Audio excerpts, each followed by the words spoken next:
Selanjutnya saya akan menjelaskan tentang penaklukan Konstantinopel. Penaklukan Konstantinopel di masa kekhalifahan Turki Utsmani merupakan salah satu peristiwa bersejarah dalam perkembangan Islam. Peristiwa ini terjadi pada masa Sultan ke-7 Kesultanan Turki Utsmani, yakni Muhammad Al-Fatih, atau yang dikenal sebagai Sultan Mehmed II. Di bawah kepemimpinan Sultan Mehmed II atau Al-Fatih, sang penakluk, Turki Utsmani meningkatkan era kejayaan. Di masanya, pemerintah Islam berhasil menguasai Konstantinopel, kota paling masyhur di dunia kala itu. Mehmed II dilahirkan pada 30 Maret 1432 di Edirne. Ia adalah anak keempat Sultan Murad II. Mehmed II diangkat menjadi penguasa menyusul wafatnya sang ayah. Ketika itu usia baru menginjak 22 tahun. Ia memimpin Turki Utsmani pada 2 periode, yakni masa kekuasaan pertama pada Agustus 1444 sampai September 1446 dan masa kekuasaan kedua pada Februari 1451 sampai Mei 1481. Pada masa kekuasaan kedua inilah Mehmed II menaklukkan Konstantinopel. Konstantinopel awalnya dikenal sebagai Bizantium, ibu kota Kekaisaran Romawi. Namun 1000 tahun setelah Konstantin Agung menjadikannya ibu kota Kekaisaran Romawi pada 330 Masehi. Bizantium menyandang nama baru Konstantinopel pada tahun 1453. Bangsa Turki di bawah kepemimpinan Sultan Mehmed II menguasai Konstantinopel dan menjadikannya ibu kota Kesultanan Utsmani dengan nama baru, yaitu Istanbul. Konstantinopel dipandang sebagai salah satu kota paling penting di dunia. Bahkan pada masa Nabi Muhammad, beliau pernah menyatakan kepada para sahabatnya bahwa Konstantinopel akan ditaklukkan kaum muslimin. Sebagaimana diriwayatkan Imam Ahmad, Rasulullah ketika memanggil Farid pada perang Khandaq mengatakan sesungguhnya kota Konstantinopel pasti akan ditaklukkan oleh tentara Islam. Pemimpin yang menaklukkannya adalah sebaik-baik pemimpin dan pasukannya adalah sebaik-baiknya pasukan. Atas dasar hadis itulah pasukan kaum muslimin berupaya memperluas kekuasaannya ke Konstantinopel sejak masa pemerintahan Muawiyah bin Abu Sufyan. Dalam buku berjudul Berfikir Gaya Al-Fatih karya Muhammad Sya'ari Abdul Rahman disebut Khalifah Muawiyah pernah mencoba mengerahkan pasukan untuk menaklukkan kota itu pada 669 Masehi, namun upayanya gagal. Ketika Turki Utsmani dipimpin Mehmed II, umat Islam kembali berupaya menaklukkan Konstantinopel dengan keyakinan pada hadis Rasulullah tersebut. Sultan berjuluk Al-Fatih ini dikenal sebagai Sultan Utsmani yang berwibawa. Ia juga dikenal sebagai sosok yang mahir dalam ilmu sejarah, geografi, ilmu falak, dan puisi. Ia juga disebut sebagai sosok yang bercita-cita tinggi, termasuk dalam upaya penaklukan Konstantinopel. Karena itu, ia sendiri terlibat dalam merencanakan penaklukan kota itu sejak awal. Upayanya dibantu penasehat dan pembantunya yang berwibawa seperti Samsudin yang juga merupakan penasehat kerohanian, serta Wazir Zarwonos Pasha. Mehmed II melakukan berbagai strategi dan persiapan untuk mengepung Konstantinopel. Ia kemudian mendirikan benteng besar di tepi selat Bosporus yang berhadapan dengan benteng yang didirikan Bayazid. Benteng Bosporus yang dikenal pula dengan nama Rumli Haisar atau Benteng Rum dibangun sebagai pusat perbekalan perang untuk menyerang Konstantinopel.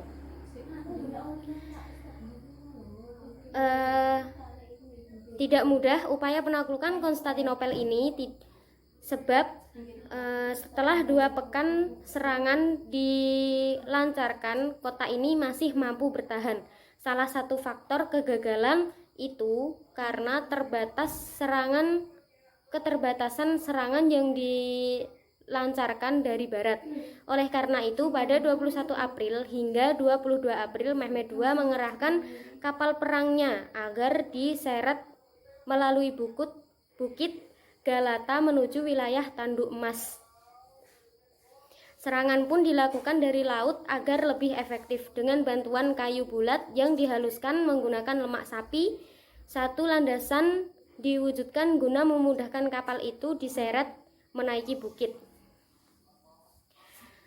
Sang Sultan tak henti-hentinya memberikan semangat kepada bala tentaranya. Pada Rabu pagi 29 Mei 1453, serangan pun dimulai.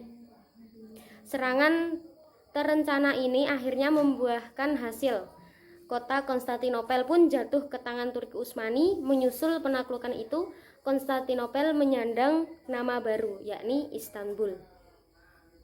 Setelah memenangkan peperangan, Sultan Mehmed II tidak serta-merta mengusir masyarakat di dalamnya. Namun ia justru memberikan pengampunan pada masyarakat di kota itu dan mereka dilindungi. Selanjutnya Istanbul dijadikan sebagai ibu kota Daulah Utsmaniyah pada 1457. Sultan Mehmed II memegang tampuk kekuasaan hingga ia wafat pada 886 Hijriah atau 1481 Masehi.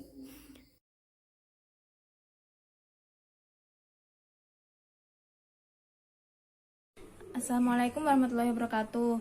Perkenalkan, nama saya Umi Widiani. Nah, di sini saya akan melanjutkan tentang perkembangan pada masa dinasti Utsmani. Nah, yang pertama itu tentang kemajuan dinasti Utsmani ya. Yang pertama yaitu tentang bidang kemiliteran dan pemerintahan.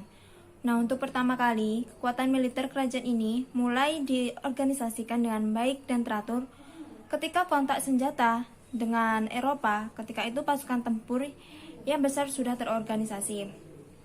Pengorganisasian yang baik, taktik, dan strategi tempur militer Utsmani berlangsung tanpa halangan berarti. Namun tidak lama setelah kemenangan tercapai, kekuatan militer yang besar ini dilanda kekisruhan. Kesadaran prajuritnya menurun. Mereka merasa dirinya sebagai pemimpin-pemimpin yang berhak menerima gaji, akan tetapi keadaan tersebut segera dapat diatasi oleh Orjan dengan jalan mengadakan perombakan besar-besaran dalam tubuh militer. Angkatan laut pun dibenahi karena ia mempunyai peranan yang besar dalam perjalanan ekspansi Turki Utsmani. Pada abad ke-16, Angkatan Laut Turki Utsmani mencapai puncak kejayaan. Kekuatan militer Turki Utsmani yang tangguh itu dengan cepat dapat menguasai wilayah yang amat luas, baik di Asia, Afrika, maupun Eropa. Faktor utama yang mendorong kemajuan di lapangan kemiliteran ini ialah tabiat bangsa Turki itu sendiri yang bersifat militer, berdisiplin, dan patuh terhadap peraturan. Tabiat ini tabiat alami yang mereka warisi dari nenek moyang di Asia Tengah. Yang kedua yaitu bidang ilmu pengetahuan dan budaya.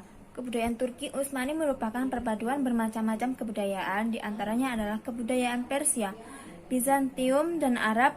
Dari kebudayaan Persia, mereka banyak mengambil ajaran-ajaran tentang etika dan tata krama dalam istana raja-raja.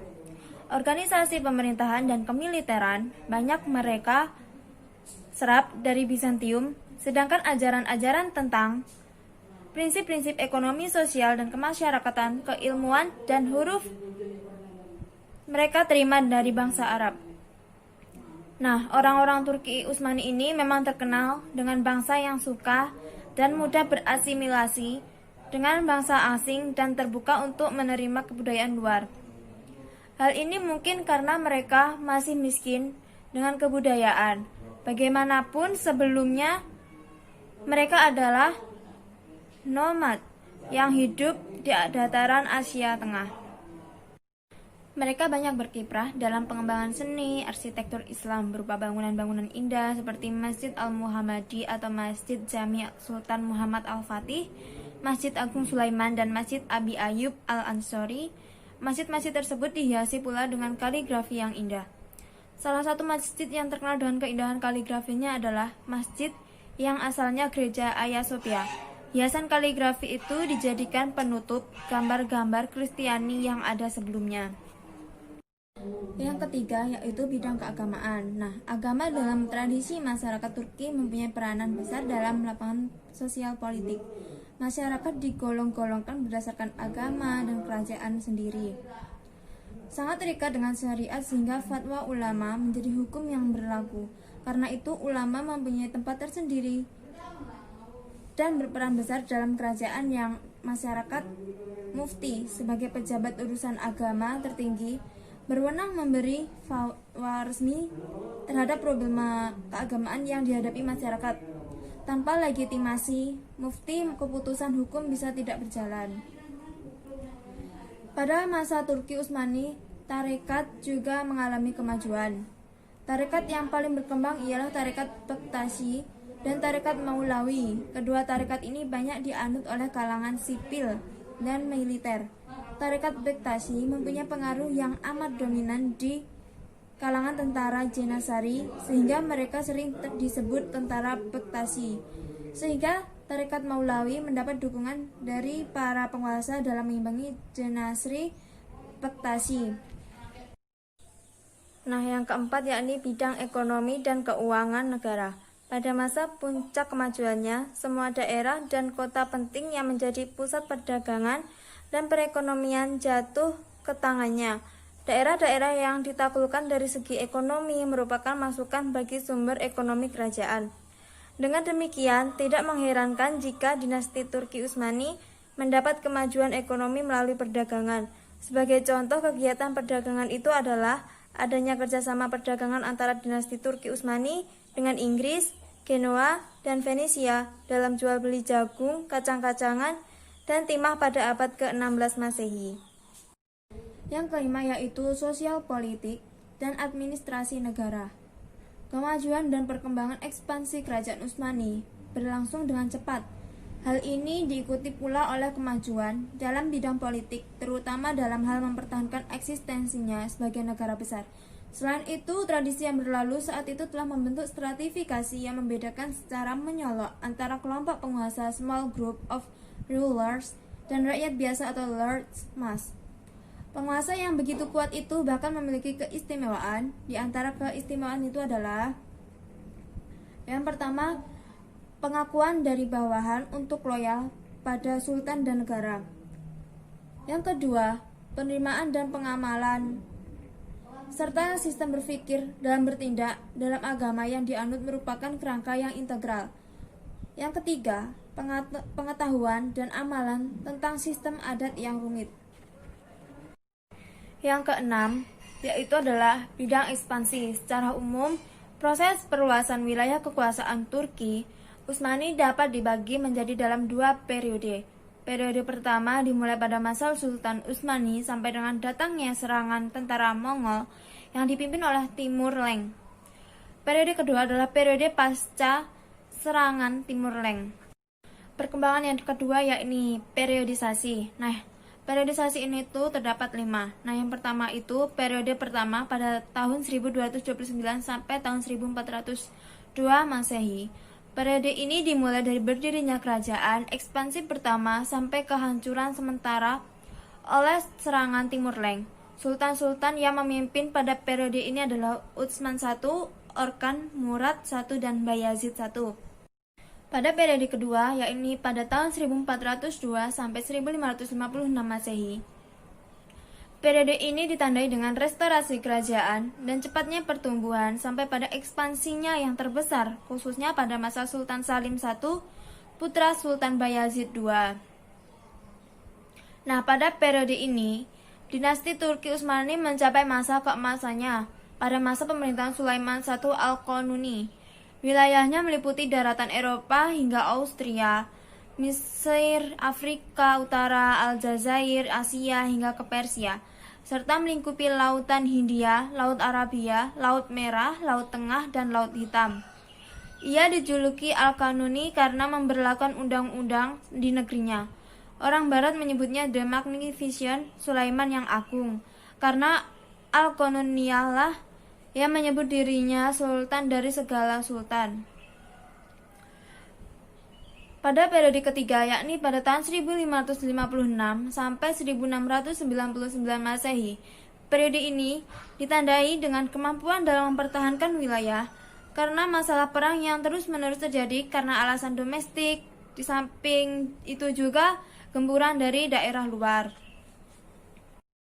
Pada periode keempat, yakni pada tahun 1699 sampai dengan 1839 Masehi, periode ini ditandai dengan bersurutnya kekuatan kerajaan dan terpecahnya wilayah di tangan para penguasa wilayah. Pada periode kelima, yakni pada tahun 1839 sampai dengan 1922 Masehi, periode ini ditandai oleh kebangkitan kultural dan administratif dari negara di bawah pengaruh ide-ide barat. Sultannya adalah Abdul Majid I, Abdul Aziz, Murad V, Abdul Hamid II, Muhammad V, Muhammad VI, dan Abdul Majid II. Sultan sebagaimana yang tersebut terakhir hanya bergelar khalifah, tanpa sultan yang akhirnya diturunkan pula dari jabatan khalifah. Baiklah, kita lanjut ke materi selanjutnya, yakni tentang raja-raja Turki Utsmani.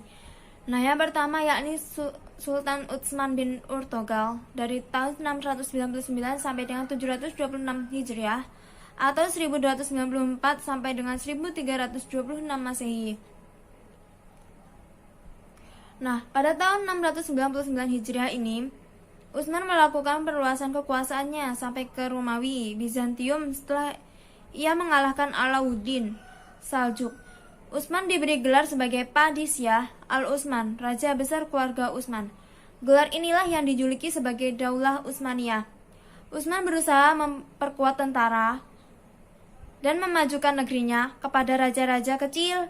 Dibuat suatu peraturan untuk memilih salah satu dari 3 hal, yaitu yang pertama, masuk Islam, yang kedua, membayar jizyah, atau yang ketiga, berperang. Penerapan sistem ini membawa hasil yang menggembirakan, yaitu banyak raja-raja kecil yang tunduk kepada Utsman. Yang kedua yaitu Sultan Urkon bin Utsman.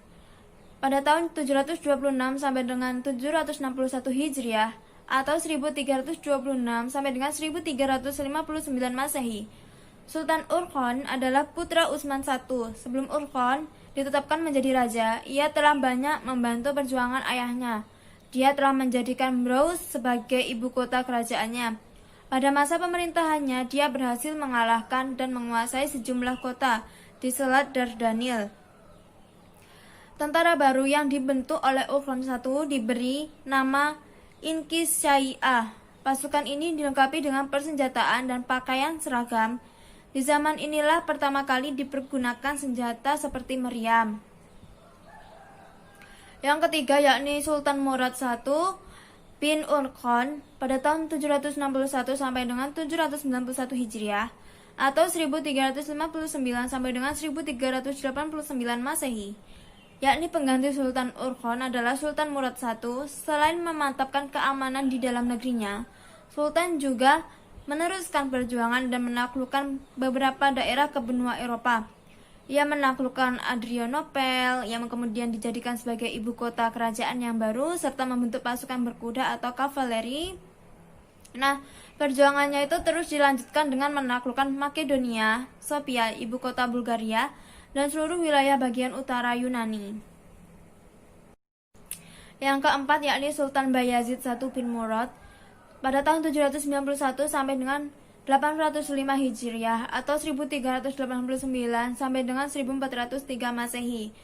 Bayazid adalah putra Murad I.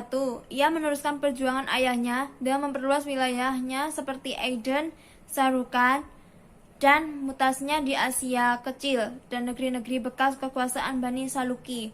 Bayazid sangat besar pengaruhnya sehingga mencemaskan Paus. Kemudian Paus Bonifacius mengadakan penyerangan terhadap pasukan Bayazid, dan peperangan inilah yang merupakan cikal bakal terjadinya perang salib. Tentara salib ketika itu terdiri dari berbagai bangsa, namun dapat dilumpuhkan oleh pasukan Bayazid.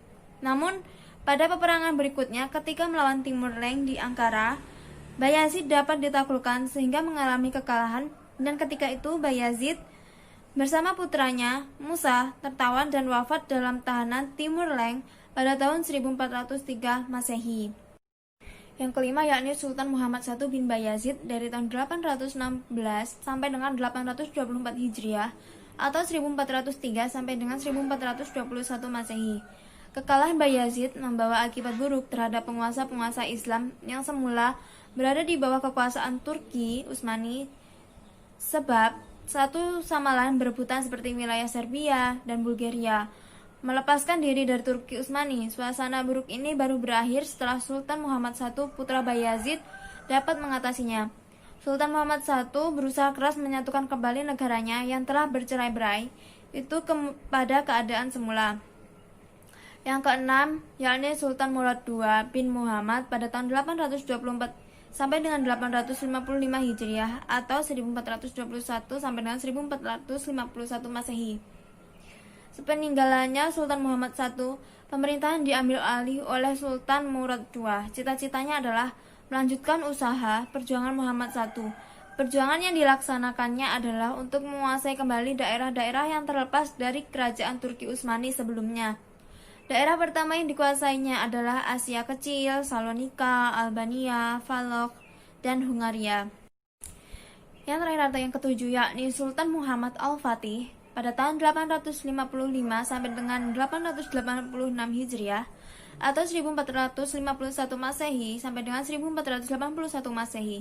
Nah, setelah Sultan Murad II meninggal dunia, pemerintahan kerajaan Turki Utsmani dipimpin oleh putranya Muhammad II atau Muhammad Al-Fatih. Ia diberi gelar Al-Fatih karena dapat menaklukkan Konstantinopel. Muhammad Al-Fatih berusaha membangkitkan kembali sejarah umat Islam sampai dapat menaklukkan Konstantinopel sebagai ibu kota Bizantium. Konstantinopel adalah kota yang sangat penting dan belum pernah dikuasai raja-raja Islam sebelumnya. Nah, lanjut pada pembahasan ketiga yakni kondisi pada masa dinasti Utsmani. Yang pertama yakni kondisi sosiopolitik. Seperti halnya kebudayaan Persia, yaitu mereka mengadopsi masalah ajaran-ajaran tentang etika dan tata krama dalam kehidupan di istana. Sementara mereka mendapatkan organisasi pemerintahan serta prinsip-prinsip kemiliteran dari kebudayaan Bizantium. Dari kebudayaan Arab, mereka mendapatkan ajaran tentang prinsip ekonomi dan kemasyarakatan. Turki Utsmani mengalami masa keemasan pada masa pemerintahan Sultan Sulaiman I atau lebih dikenal dengan sebutan Sultan Agung atau Al-Kanuni.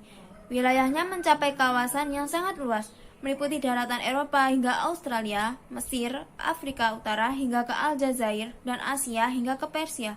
Sultan Sulaiman I berhasil menyatukan kedua kedaulatannya di laut dan di darat serta menghimpun dua kekuatannya, keduniaan dan keagamaan. Yang kedua yakni kondisi sosio-keagamaan. Sufisme pada masa itu digandrungi oleh umat Islam dan berkembang pesat keadaan frustasi yang merata di kalangan umat karena hancurnya tatanan kehidupan akibat konflik-konflik internal dan eksternal yang mengakibatkan orang kembali kepada Tuhan. Madrasah-madrasah yang ada diwarnai dengan nuansa sufistik, dengan dijadikannya sebagai zawiyah-zawiyah untuk mengadakan riyadhah, merintis jalannya untuk kembali kepada Tuhan di bawah bimbingan otoritas mursyid. Dengan demikian, maka berkembanglah berbagai sistem riyadhah untuk menuntun para murid. Inilah yang kemudian menjadi dan disebut tarekat. Nah, yang ketiga yakni kondisi sosial pendidikan Islam. Institusi pendidikan pada masa Turki Utsmani mula-mula didirikan oleh Sultan Orhan pada tahun 1326 sampai dengan 1359. Sistem pengajaran yang dikembangkan adalah menghafal matan-matan meskipun murid tidak mengerti maksudnya, seperti menghafal matan Al-Jurumiyah, matan Takrib, matan Alfiyah, matan Sultan, dan lain-lain. Murid-murid setelah menghafal matan itu barulah mempelajari syarahnya, kadang-kadang serta khasiyahnya. Sedangkan ilmu pengetahuan keislaman seperti fikih, tafsir, ilmu kalam, dan lain-lain tidak mengalami perkembangan. Kebanyakan penguasa Utsmani cenderung bersikap taklid dan fanatik terhadap suatu mazhab dan mentang mazhab yang lain. Adanya kekalahan-kekalahan yang dialami kerajaan Turki Utsmani menyebabkan Sultan Ahmad III, yakni pada tahun 1703 sampai dengan 1730 Masehi, amat prihatin sembari melakukan ibda bin nafsi, yaitu memulai suatu kebaikan dari diri sendiri.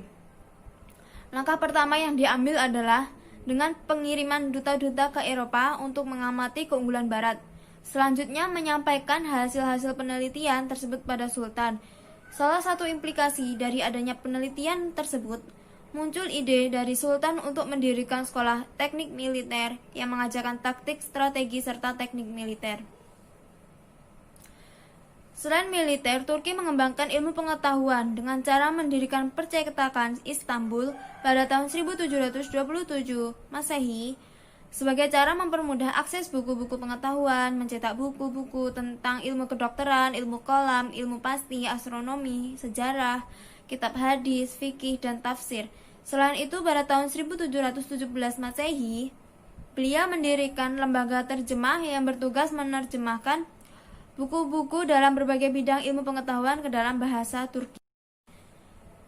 Yang keempat, yakni kondisi ekonomi. Sebagai konsekuensi logis dari peperangan yang berkepanjangan ini adalah melemahnya sendi-sendi kekuatan kerajaan di bidang militer, administrasi, dan lainnya. Peperangan tersebut juga berdampak pada merosotnya perekonomian Turki Utsmani karena pendapatan negara berkurang secara drastis, sementara belanja negara semakin meningkat untuk membiayai perang.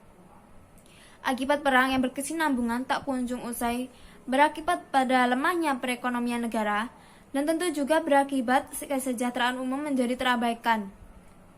Keadaan demikian membuat penguasa Turki Utsmani lengah sehingga tidak lagi memikirkan apalagi memperhatikan pola pembangunan dan rehabilitasi jalan-jalan, rumah sakit, sekolah-sekolah, serta prasarana ekonomi seperti pembangunan sektor pertanian, pengairan, ataupun pemeliharaan bendungan, sehingga para petani kehilangan harapan untuk mengembangkan taraf hidup mereka. Kondisi demikian berdampak pada berbagai sektor. Lanjut pada pembahasan yang keempat, yakni pembaharuan pada masa dinasti Utsmani. Nah, yang pertama yaitu pada masa Sultan Mahmud II pada tahun 1785 sampai dengan 1839 Masehi. Perubahan penting yang diadakan oleh Sultan Mahmud II dan yang kemudian mempunyai pengaruh besar pada perkembangan pembaharuan di kerajaan Utsmani ialah perubahan dalam bidang pendidikan. Di madrasah hanya diajarkan agama, sedangkan pengetahuan umum tidak diajarkan. Sultan Mahmud II sadar bahwa pendidikan madrasah tradisional tidak sesuai lagi dengan tuntutan zaman abad ke-19. Oleh karena itu, ia mengadakan perubahan dalam kurikulum madrasah dengan menambah pengetahuan umum di dalamnya, seperti halnya di dunia Islam lain pada waktu itu memang sulit. Yang kedua yakni pada masa Tanzimat. Nah, pada masa Tanzimat ini itu dalam pembaharuan yang diadakan pada masa ini merupakan sebagai lanjutan dari usaha yang dijalankan oleh Sultan Mahmud II yang banyak mengadakan pembaharuan peraturan dan perundang-undangan. Secara terminologi adalah suatu usaha pembaharuan yang mengatur dan menyusun serta memperbaiki struktur organisasi pemerintahan, sosial, ekonomi, dan kebudayaan antara tahun 1839 sampai dengan 1871 Masehi. Nah, tokoh-tokoh Tanzimat ini itu seperti yang pertama yakni Mustafa Rashid Pasha pada tahun 1880 sampai dengan 1858 Masehi. Pemuka utama dari pembaharuan di zaman Tanzimat ialah Mustafa Rashid Pasha. Ia lahir di Istanbul pada tahun 1800 Masehi. Berpendidikan madrasah, kemudian menjadi pegawai pemerintah. Usaha pembaharuannya yang terpenting ialah sentralisasi pemerintahan dan modernisasi angkatan bersenjata pada tahun 1839. Yang kedua yakni Mustafa Sami Pasha, wafat pada tahun 1855 Masehi. Mustafa Sami Pasha mempunyai banyak pengalaman di luar negeri, antara lain di Roma, Wina, Berlin, Brussels, London, Paris, dan negara lainnya sebagai pegawai dan duta. Menurut pendapat Mustafa Sami Pasha, kemajuan bangsa Eropa terletak pada keunggulan mereka dalam lapangan ilmu pengetahuan dan teknologi, sebab lain dilihatnya karena toleransi beragama dan kemampuan orang Eropa melepaskan diri dari ikatan-ikatan agama. Di samping itu pula pendidikan universal bagi pria dan wanita, sehingga umumnya orang Eropa pandai membaca dan menulis. Yang ketiga, Mehmet Sadik Rifat Pasha pada tahun 1087 sampai dengan 1856 Masehi. Nah, pokok pemikiran dan pembaharuannya ialah sultan dan pembesar-pembesar negara harus tunduk pada undang-undang dan peraturan-peraturan lainnya. Negara harus tunduk pada hukum, kodifikasi hukum, administrasi, pengaturan hak dan kewajiban rakyat, reorganisasi angkatan bersenjata, pendidikan dan keterampilan, serta dibangunkannya Bank Islam Utsmani pada tahun 1840 Masehi. Yang keempat yakni Ali Pasha pada tahun 1815 sampai dengan 1871 Masehi. Usaha pembaruannya antara lain tentang pengakuan semua aliran spiritual pada masa itu, jaminan melaksanakan ibadahnya masing-masing, larangan memfitnah karena agama, suku, dan bahasa, jaminan kesempatan belajar, sistem peradilan, dan lain-lainnya. Yang ketiga yakni pada masa Utsmani muda. Nah, kegagalan Tanzimat dalam mengganti pemerintahan konstitusi yang absolut merupakan cambuk untuk usaha-usaha selanjutnya. Untuk mengubah kekuasaan yang absolut, maka timbullah gerakan dari kaum cendekiawan melanjutkan usaha-usaha Tanzimat. Gerakan ini dikenal dengan Young Ottoman Yeni Utsmanilar atau Gerakan Utsmani Muda, yang didirikan pada tahun 1865 Masehi. Tokoh-tokohnya antara lain yang pertama, Zia Pasha. Nah, beberapa pembaharuannya akhirnya menjurus kepada usaha pembaharuan dalam pemikirannya. Usaha-usaha pembaharuannya antara lain, kerajaan Utsmani menurut pendapatnya harus dengan sistem pemerintahan konstitusional, tidak dengan kekuasaan absolut. Nani Kemal berpendapat bahwa sistem pemerintahan konstitusional tidaklah merupakan bid'ah dalam Islam. Di antara ide-ide lain yang dibawa Nani Kemal terdapat cinta tanah air Turki, tetapi seluruh daerah kerajaan Utsmani konsep tanah airnya tidak sempit. Sebagai orang yang dijiwai aliran agama Islam, ia melihat perlunya diadakan persatuan seluruh umat Islam di bawah pimpinan kerajaan Utsmani sebagai negara Islam yang terbesar dan terkuat di waktu itu. Yang ketiga yakni Midhat Pasha. Beberapa langkah pembaruannya seperti memperkecil kekuasaan kaum eksekutif dan memberikan kekuasaan lebih besar kepada kelompok legislatif. Golongan ini juga berusaha menggolkan sistem konstitusi yang sudah ditegakkan dengan memakai istilah terma-terma yang islami seperti musyawarah untuk perwakilan rakyat, bai'ah untuk kedaulatan rakyat, dan syariah untuk konstitusi. Dengan usaha ini, sistem pemerintahan Barat lambat laun dapat diterima kelompok ulama dan Syekh al-Islami yang sebenarnya banyak menentang ide pembaharuan pada masa sebelumnya. Nah, yang terakhir yakni tentang pada masa Turki Muda. Setelah dibubarkannya parlemen dan dihancurkannya gerakan Utsmani Muda, maka Sultan Abdul Hamid memerintah dengan kekuasaan yang lebih absolut.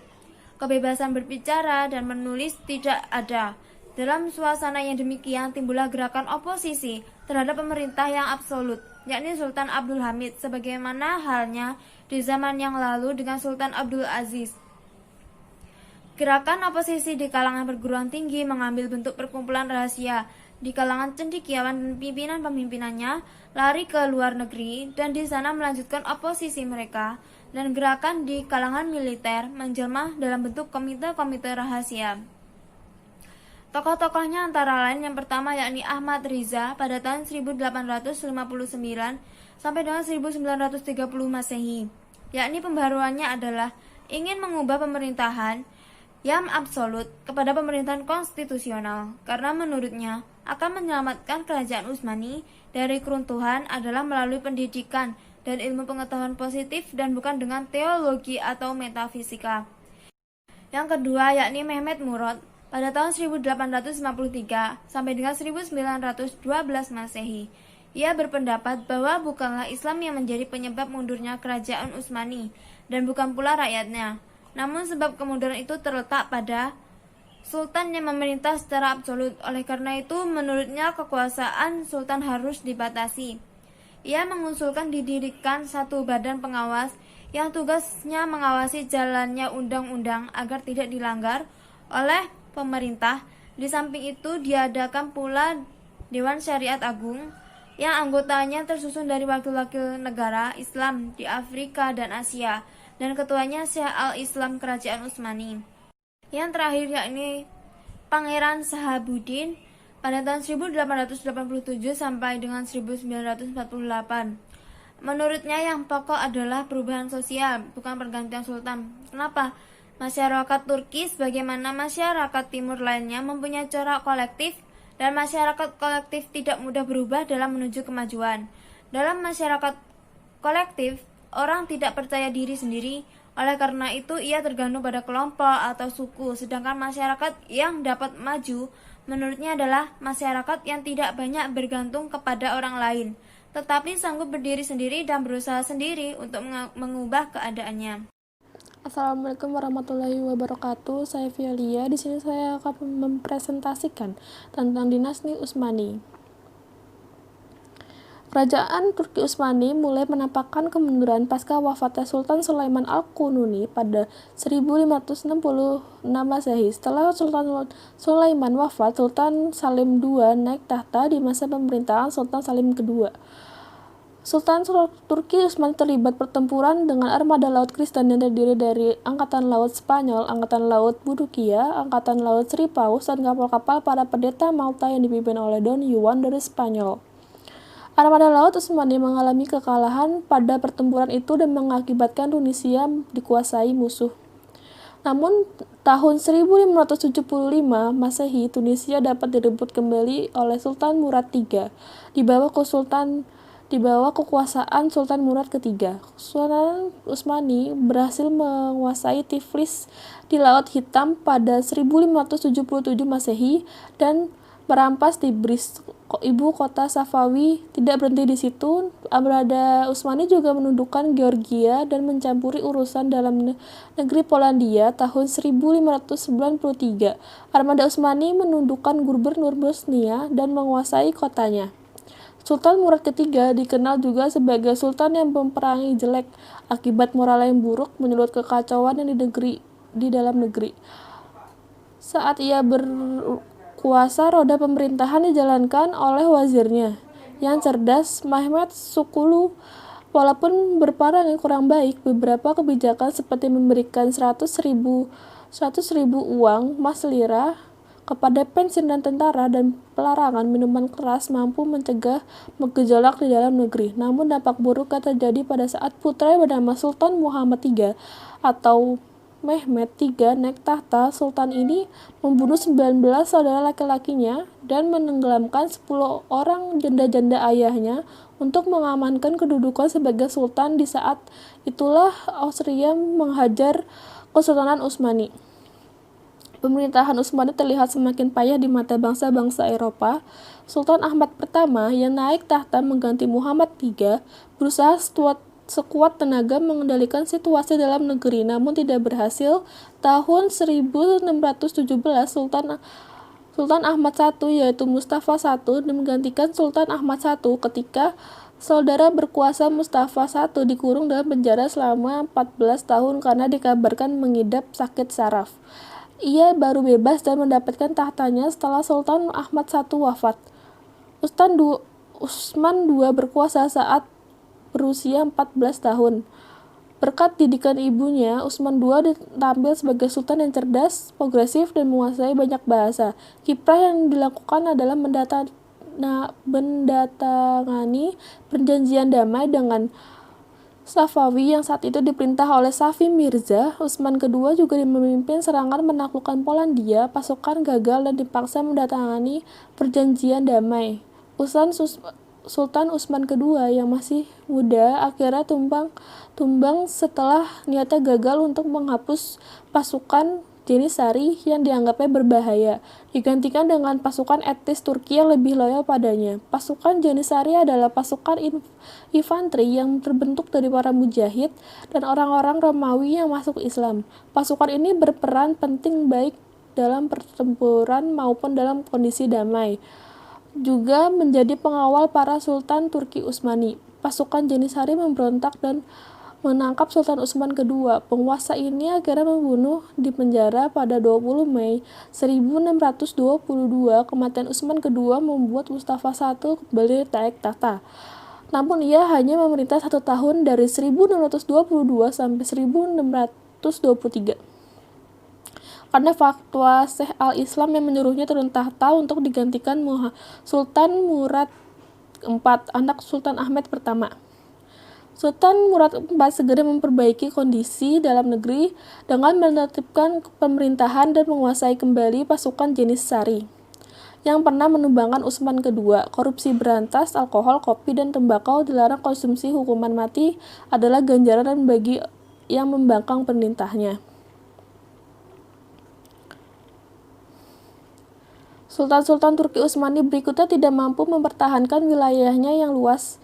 Tahun 1699 terjadi perjanjian Karlowitz yang menyebabkan Sultan Mustafa II menyerahkan seluruh Hongaria sebagai Slovenia dan Kroasia kepada Habsburg, bangsa terkuat Australia, wilayah Hasmenitz, Podolia, Ukraina, Moravia, sebagian Dalmatia juga diserahkan kepada orang-orang Venetia.